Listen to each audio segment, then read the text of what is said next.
অবশ্যই এই জয়েন্ট গুলাতে ভালো করে গ্যারাটিং মেরে এবং কি এই যে যে লাল লাল খোয়াগুলো দেখা যাচ্ছে এগুলো সরিয়ে ফেলতে হবে আগে। এগুলো সরিয়ে তারপরে এটার সাথে গ্যারাটিং মেরে ভালো করে তারপরে এটার সাথে ঢালাই ফেলে ভালো করে ভাইব্রেশন করতে হবে, তাহলে আপনাদের ঢালাইটা পোক্ত হবে। ছাদ ঢালাইয়ের পূর্বে অবশ্যই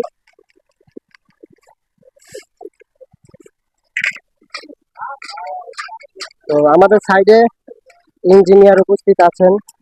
এই যে যে কালো গেঞ্জি পরা দেখতেছেন উনি হচ্ছে সাইট ইঞ্জিনিয়ার। তো উনি ওনার দায়িত্ব অবশ্যই ভালোভাবে পালন করতেছে, ভালো করে দেখাশোনা করতেছে। অবশ্যই আপনারা ছাদ ঢালাই পূর্বে এরকম সাইট ইঞ্জিনিয়ার রেখে দিবেন।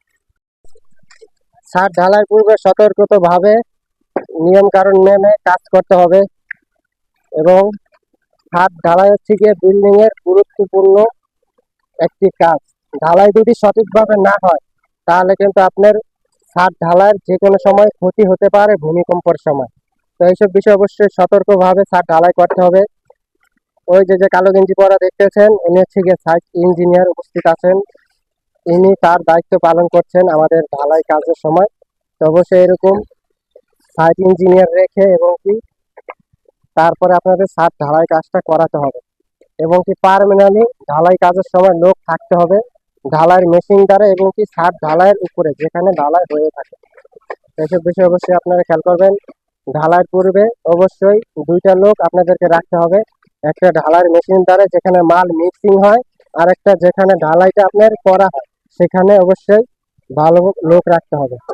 যখন ঢালাই কাজটা করা হয় ঢালাইয়ের রেশিওটাও কিন্তু আপনি ঠিক রাখতে হবে। উপরে একজন পার্মানেন্ট লোক রেখে ঢালাই কাজ করাতে হবে। তো আমাদের এখানে সাইট ইঞ্জিনিয়ার উপস্থিত আছেন এবং কি নিচে যে ঢালাই হইতেছে সেখানেও একজন ঢালাইয়ের মেশিনের দ্বারা উপস্থিত আছেন যাতে ওনারা খোয়া বালু কম বেশি না করে ফেলে।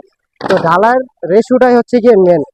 দেখা গেছে আপনার এক বস্তা সিমেন্টের ভিতরে যদি একটা খোয়া বালু কম হয়ে যায় তাহলে কিন্তু আপনার সিমেন্টের অ্যাকশনটা ওই ঢালাইয়ের ভিতরে বেশি হবে। তো সিমেন্টের অ্যাকশন বেশি থাকার ক্ষেত্রে কিন্তু ঢালাইটা যখন শুকাবে তখন আপনার ছাদের ক্ষতি হইতে পারে, ভূমিকম্পের সময় ছাদ ক্র্যাক করতে পারে। তো এইসব বিষয়ে অবশ্যই আপনারা খেয়াল করবেন। ছাদ ঢালাইয়ের পূর্বে আপনাদের ঢালাইয়ের রেশিওটা যাতে ঠিক থাকে এইসব বিষয় খেয়াল করে তারপরে আপনারা ঢালাই কাজ করাবেন। তো আমাদের এই সাইডে আমাদের সাইড ইঞ্জিনিয়ার উপস্থিত আছেন, ইনি তার দায়িত্ব পালন করছেন ইনশাআল্লাহ।